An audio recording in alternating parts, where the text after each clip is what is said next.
चलो बच्चों जल्दी से सबक सुनाओ। ये मौलाना साहब मुझे रोज मारते हैं, आज मैं इनके पानी में जहर मिला दूंगी। चलो फातिमा बेटा पहले तुम सबक सुनाओ। काई साहब मुझे आज सबक याद नहीं है। कोई बात नहीं बेटा, आज तुझे सबक मैं याद करवाता हूँ। जरा इधर आओ।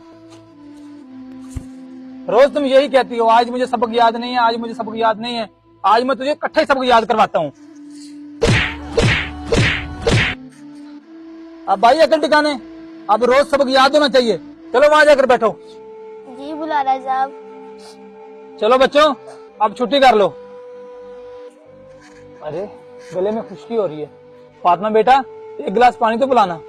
जी मौलाना साहब, अब मैं इनके पानी में जहर मिला देती हूँ, ना रहेगा बांस ना बजेगी बांसुरी। ये ले मौलाना साहब। मौलाना साहब ये पानी मुझे दे दें, मुझे बहुत प्यास लगी है। मुझे लग रहा है इस बंदे को मुझसे भी ज्यादा प्यास लग रही है। ये पानी मैं इसको दे देता हूँ। अरे ये पानी तो बिस्ने पी लिया, अब तो ये मर जाएगा। शुक्रिया मौलाना साहब।